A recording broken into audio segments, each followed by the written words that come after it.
Present guard regiment PGR এর 51তম প্রতিষ্ঠা বার্ষিকীর এই দিনে আমি পিজিআর এর সকল সাবেক এবং বর্তমান কর্মরত সকল কর্মকর্তা এবং সদস্যদেরকে আন্তরিক অভিনন্দন জানাই। নিশ্চিত নিরাপত্তা গার্ডদের লক্ষ্য এই মন্ত্রে উজ্জীবিত হয়ে আপনারা সর্বদা আন্তরিকতা, পেশাগত দক্ষতা, কর্তব্য নিষ্ঠা, সাহস এবং দেশপ্রেমের শপথে বলীয়ান হয়ে দায়িত্ব পালন করে চলেছেন এবং করছেন।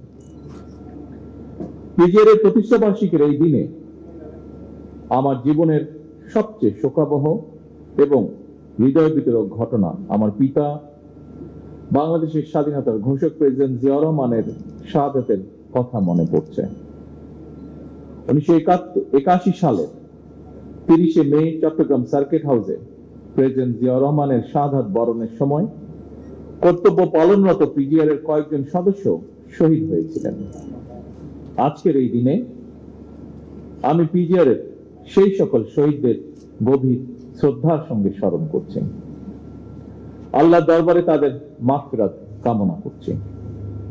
দায়িত্ব পালনের সময় তাদের নির্মম মৃত্যুর মাধ্যমে রাষ্ট্র সরকার প্রধানের নিরাপত্তার প্রতি অটল আনুগত্য, কর্তব্য পরায়ণতা এবং জীবন উৎসর্গের যে চূড়ান্ত দৃষ্টান্ত স্থাপিত হয়েছে, এটি অবশ্যই পিজিআর এর সদস্যদের জন্য একটি দৃষ্টান্ত হয়ে থাকবে। উপস্থিত গার্ড অফিসার, জেসিও ও সৈনিকবৃন্দ, মহামান্য রাষ্ট্রপতি এবং রাষ্ট্রের গুরুত্বপূর্ণ ব্যক্তির নিরাপত্তায় 1975 সালের এই দিনে প্রথমে রাষ্ট্রপতির দেহরক্ষী ইউনিট নামে একটি নতুন রেজিমেন্ট আত্মপ্রকাশ করেছিল।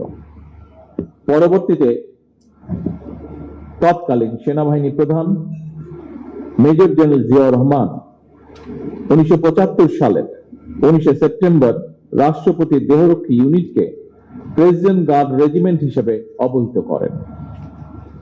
এই নতুন নামকরণ রেজিমেন্টের কার্যক্রমকে আরো আত্মপ্রত্যয়ী এবং গতিশীল করতে ইতিবাচক ভূমিকা রেখেছে। প্রেসিডেন্ট গার্ড রেজিমেন্ট পিজিআর প্রতিষ্ঠার ইতিহাসে মেজর জেনারেল জিয়াউর রহমান একটি অবিস্মরণীয় এবং অনুপ্রেরণামূলক নাম। উপস্থিত সুধীবৃন্দ, আমার বাবা মা দুজনেই বিভিন্ন সময় বিভিন্ন মেয়াদে আল্লাহর রহমতে রাষ্ট্র এবং সরকার পরিচালনার দায়িত্ব থাকায় সঙ্গত কারণেই পিজিআর এর কার্যক্রমের সঙ্গে আমি ছোটবেলা থেকেই পরিচিত।